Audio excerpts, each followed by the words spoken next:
Streaming services were supposed to take over for cable providers, but as time has gone on, we've seen that there's been kind of a weird shift where streaming platforms are starting to more closely resemble cable providers, where they started integrating ad-supported tiers like with Disney Plus and Netflix and other places like that did.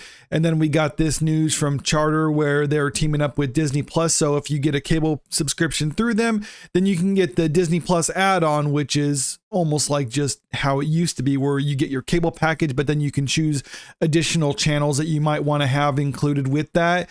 And that's kind of what we're seeing here. And now Disney Plus is taking that another step further, at least according to some of these latest reports, where they're going to have a 24/7 live streaming channel, which just kind of more closely resembles the old school Disney Channel. So now with your cable provider, you can have basically traditional TV with advertising and everything, just how it used to be. The more things change, the more they stay the same. In this case, Disney may have just rediscovered something we once called television in its effort to win the streaming wars. Yes, Disney is reportedly looking at adding multiple 24/7 streaming channels to Disney Plus in order to ramp up the time spent on the app, engagement, and also ramp up its advertising revenue. And here's what it has to say about their latest attempt to do this sort of thing. The company plans to create a series of such channels with its Disney Plus streaming service that show programming in specific genres, including either Star Wars or Marvel branded shows. According to people involved in the planning, lots of other companies have already launched such channels, although typically as free offerings rather than within a subscription service. So you can go to Disney Plus and they'll have their live channel where you can watch Star Wars shows, Marvel shows. I do think there's a problem with this just on the surface because it kind of contradicts some of the messaging they've been putting out in recent months, but let's continue. Disney already has these kinds of channels on their ABC News app, and other providers such as Roku, Tubi, and Pluto have been streaming television channels for years now. As it would turn out, millennials and Gen Z still love their linear television as well as their old TV shows, so it's possible that retro-themed versions of the old Disney channels from the 80s, 90s, and 2000s might make an appearance. I think that would actually be kind of cool, but one better is not to have necessarily a channel for retro shows from that era, but just have them on the Disney Plus platform. In fact, when Disney Plus first launched, that's one of the things I really liked about it, was that it had a lot of the old shows and stuff that I watched when I was a kid. So it was kind of fun to revisit those as an adult, and many of them still hold up even to today.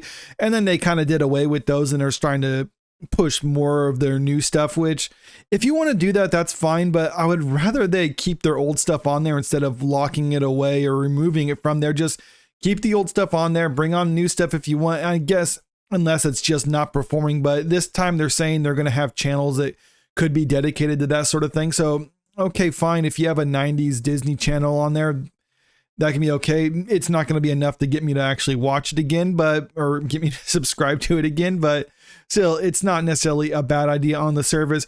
But some of the issues I have with this when they're saying about Marvel shows and Star Wars shows, because the way I was saying about how it contradicts recent messaging from the company is I'm looking at stuff like this, and I did a video about it recently where it's talking about how they were being oversaturated with content. Like Bob Iger uses this all the time when talking about Marvel or Star Wars, is that, yeah, they were just getting oversaturated and that's why they weren't doing as well, or they couldn't focus their attention on individual projects. So that's why they were kind of losing quality over time.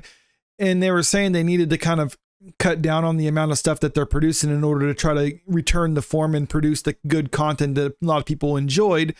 But the thing is, if you're going to start making a dedicated channel for Star Wars content or for Marvel's content, well, then that suggests that they're going to have to continue on to produce a bunch more content in order to just fill that up there. Because right now with Disney Plus, they're already producing a lot of stuff for just the whole platform, and that's not dedicated Star Wars platform or dedicated Marvel channel or anything like that.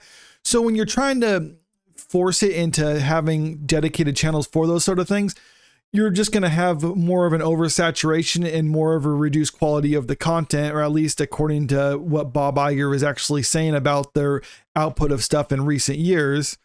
Disney will cut the overall volume of content produced for its streaming platforms, primarily Disney Plus and Hulu, as it deals with the much tighter macroeconomic environment. Then Bob Iger goes on to say, this is part of the maturation process as we grow into a business that we had never been in. And the reason I don't believe what Bob Iger is saying is because his actions are the opposite of what he's actually saying. Because you got to think about it. This is what Disney was trying to do when Disney Plus first launched. They were just trying to greenlight as much stuff as possible in order to just pad out the library on their Disney Plus platform, which in a way kind of makes sense. But the problem with that is a lot of that stuff was just failing for them. It wasn't bringing in the subscriber growth that they were hoping to get, and it was losing a lot of money because they were spending so much in order to produce this thing. So they were cutting back on that, but then Bob Iger tries to put a positive spin on that by saying like, no, we're just cutting back because we have enough stuff now, so we don't need to produce in the volume that we used to produce. And so that's why we're cutting back on that. And I don't really believe that. It just seems like he's trying to make an excuse for their failures, or he's not one to admit failure. So he's just trying to say like, yeah, I know we were stopping when everything was just crashing and burning for us, but we planned on stopping at this point. And I'm just kind of thinking, hey, are you sure about that? Is that the reason why you're stopping now? It's not because everything was failing and you're just burning hundreds of millions of dollars and losing billions for your shareholders. It's you're stopping now because you want to stop. Okay, if that's what you're saying. Another thing, it's kind of like with the box office, a lot of their movies were failing last year. So they're saying like, okay, we're going to reduce the amount of content in 2024. That's why Deadpool and Wolverine is the only movie that's being released in 24.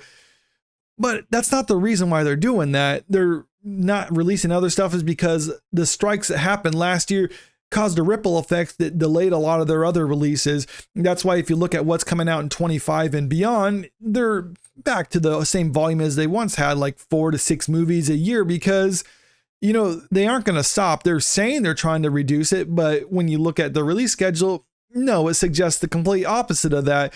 And if they're trying to say that we're cutting back on the production of content because that's what we want to do as a company, then it doesn't make sense why they'd be bringing in channels where it's just dedicated to Star Wars content or it's just dedicated to Marvel content, unless you just want to have the shows that you currently have and just have them in a loop. But I don't think that's sustainable. In order to maintain something like this, you kind of need to produce more and more content. And I think we're going to start doing that. And that is if this is in fact the case where they are going to be having these 24/7 channels that are just dedicated to these certain niches like that. We still don't know 100% if that's the case. But if Disney announces that they're going to be doing this, then just wait until they start announcing more and more Star Wars content and more Marvel content, because that's going to be the case. And if, according to Bob Iger, when they're producing stuff in high volume, it's going to be a lack of quality, well, then that's to be expected if that's going to be what happens in the future. But let me know what you think about all this in the comment section below. And if you haven't already, make sure you click that subscribe button if you want to stay up to date with the latest entertainment news. And if you can, would you like and share the video, because it really helps out with the channel. Thank you.